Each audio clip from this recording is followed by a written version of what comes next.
Okay, this video is about light. First, from the perspective of physics and science. Some of the first to make a scientific study of light, not surprisingly, were Newton and Galileo. Galileo constructing a telescope, and Newton doing a lot of experimentation with prisms. And it was Newton that wrote about light traveling in the form of corpuscles. Corpuscles being basically particles. And this view held for a little while until the first double slit experiment was performed. And this is something I didn't know before I researched this video, but it was Thomas Young who performed it as early as 1801. And that revealed that light, when passing through two slits in a barrier, actually forms a wave-like interference pattern. And so the viewpoint changed, and through the 19th century, this is what held. This is how James Clerk Maxwell viewed light as electromagnetic radiation with a spectrum, a small portion of which is visual light.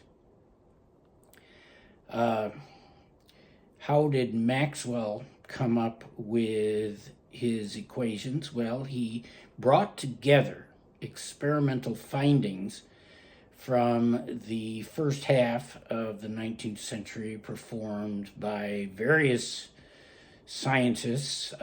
Ohm was one of them, Ampere, Faraday, a very prominent one, and others. And it was from Maxwell's mathematical analysis of electricity and magnetism that the two were united mathematically into a single force, electromagnetism. And it was from this mathematics that the fixed and finite speed of light was first predicted. And it was then confirmed by Michelson and Morley when they did their mountaintop experiments, confirming very closely what the speed of light actually is.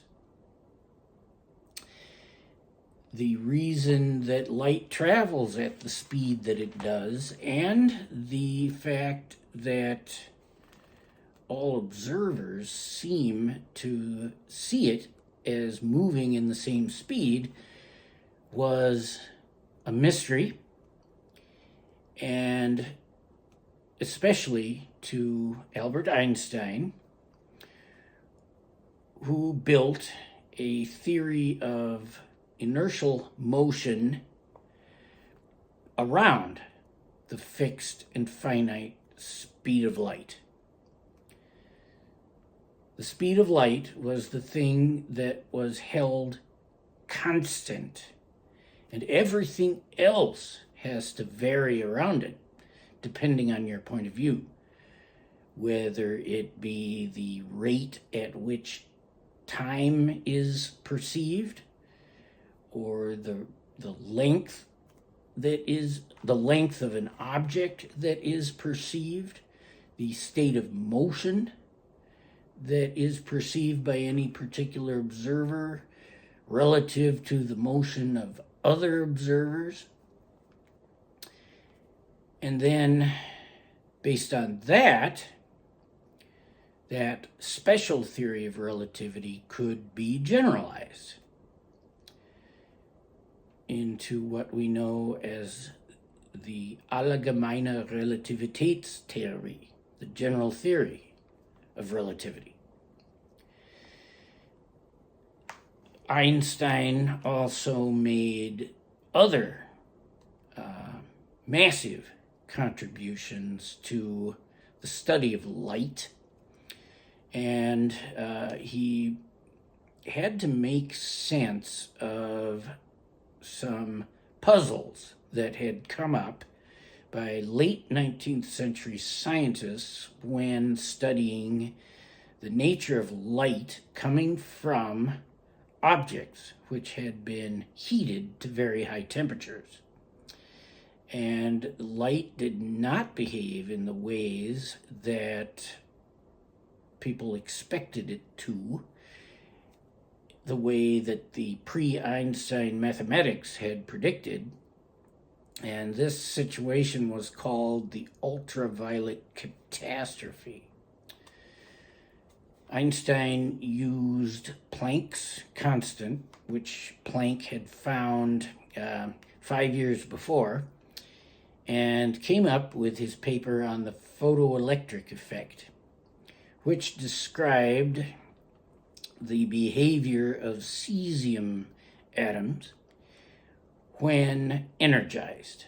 And it was found that light emissions and electron emissions from cesium came in discrete packages, quanta. And that's where the name of quantum physics comes from. It was not continuous, but discrete. The photon is a discrete quantum of light or of electromagnetic radiation. I could get into a lot more detail about the physics of light and quantum mechanics, that arose from Einstein and then was further refined by Niels Bohr, Werner Heisenberg, and Erwin Schrödinger, and others. Wolfgang Pauli, Max Born, some of the other big names, let me see. Oh, Paul Dirac. Paul Dirac is really the father of quantum field theory, as we know it, which was then refined by Richard Feynman and others, of course.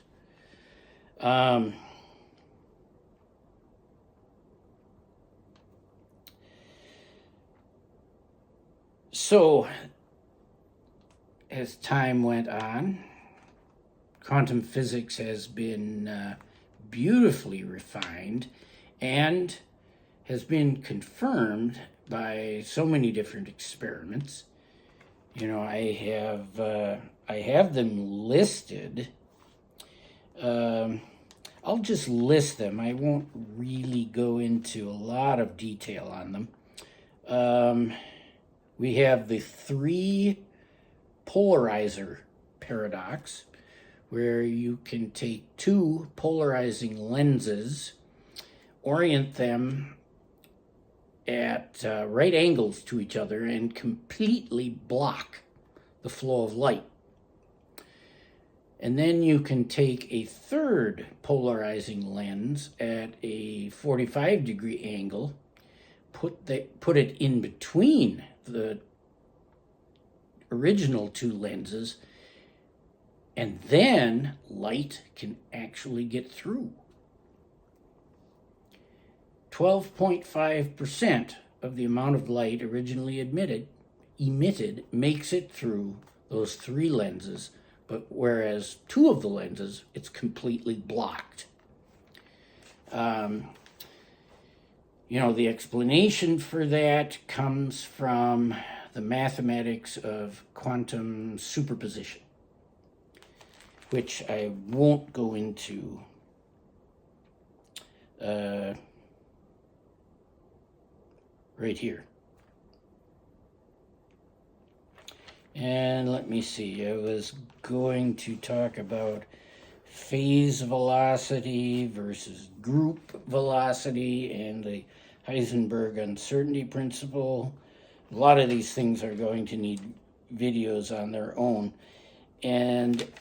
But one of the most interesting experiments is that of the delayed choice test, the quantum eraser test, in which notions of quantum entanglement are used to make photons seem, at least, to travel backwards in time, suggesting some of the first suggestions that perhaps time as we know it is not the linear thing that it feels like.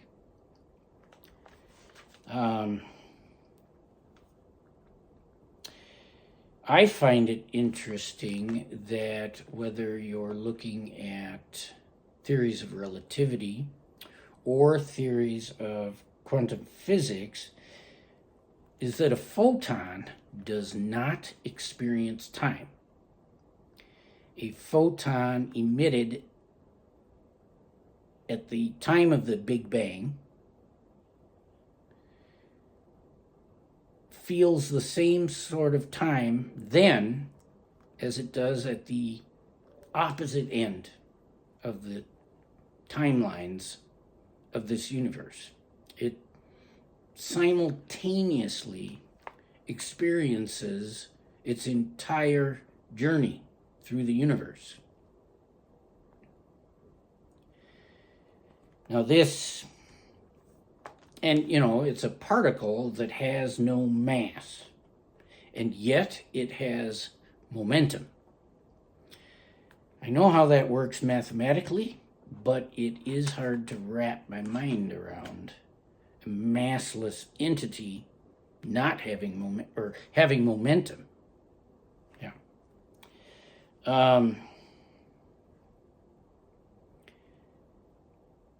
Other things that go along with this, well, light can't move at any other speed besides the speed of light.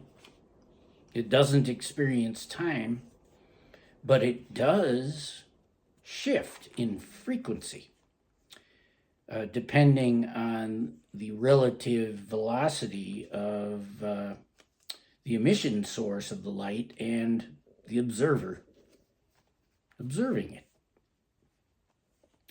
Redshift, or blue shift, if you're moving towards at sufficiently high velocity.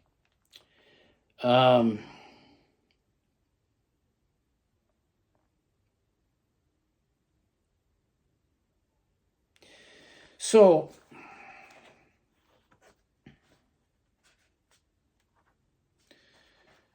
these experiments, and certainly the mathematics of electromagnetic radiation, whether classical electrodynamics or even quantum electrodynamics, suggest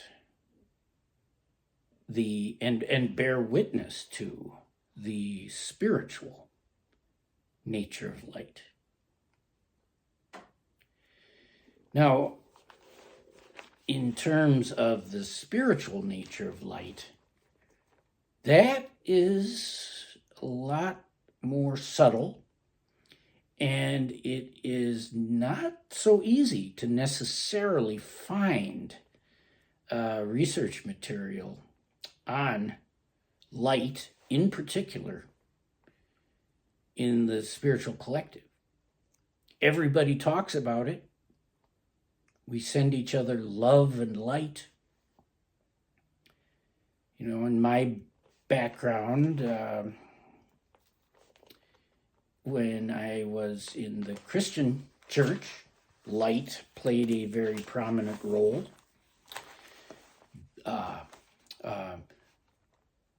The light has shone in the darkness, and the darkness has not overcome it. I am the light of the world. Those who have dwelt in the land of deep darkness have seen a great light.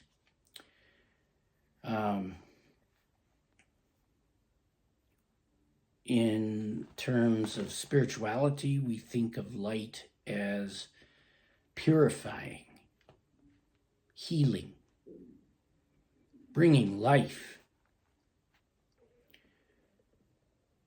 I see it as God's presence, as consciousness in a sense.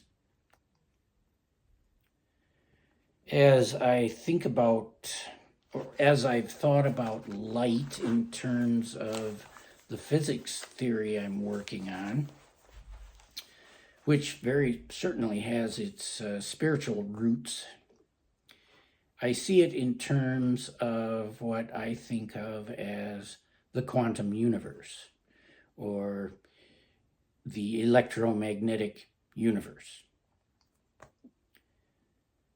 A separate,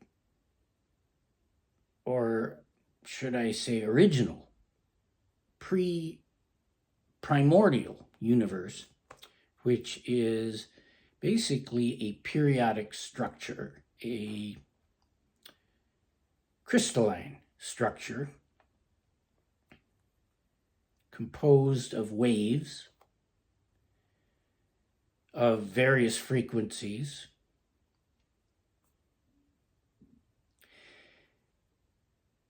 And in a sense, it is a static thing. It is time, although it does not experience time. When it is brought together with the gravitational force, or space, or the darkness, it becomes thermodynamic. And that is the universe we live in. The darkness in and of itself is also timeless. There's no notion of length or dimension, and it's pure motion. Undefined movement. When you put the two together, you have movement through the crystalline structure, the light, the electromagnetic radiation, the quantum universe. And as the darkness moves through that crystalline light,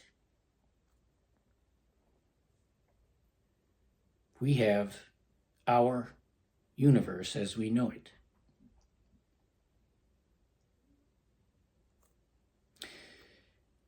That is the framework for the theory I'm working on. I see things that suggested in the Stephen Wolfram computational model of physics. I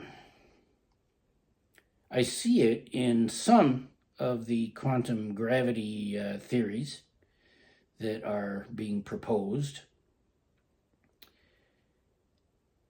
Basically, the quantum unit of the theory would be a single fermion, such as an electron, which would be basically a graviton bubble that has a photon inside of it oscillating. And that makes an electron. I don't know if this is the first time I've actually presented an idea of what my theory actually is for quantum gravity, but that's it in a nutshell. And, you know, the reason I study the math and the physics in such great detail is that I can credibly present this theory in conventional scientific circles. But really, this theory is both built on conventional science, physics, and mathematical logic, as well as inspiration from spirituality.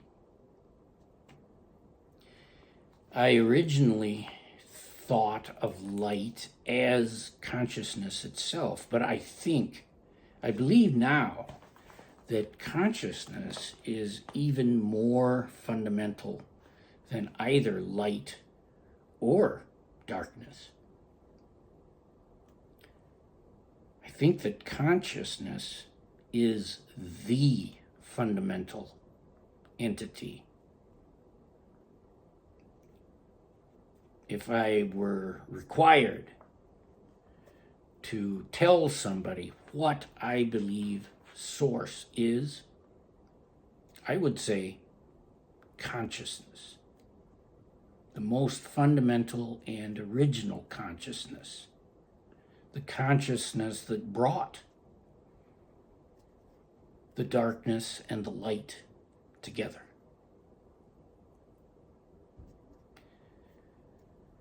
Whew. All right. I am going to leave that there for now. My Wi-Fi is not working quite right. I can get internet, I can be on web conferences, but when it comes to uploading YouTube videos, I have to go to the coffee shop to do it. So my plan is to do that tomorrow. And peace, love, and light to you all.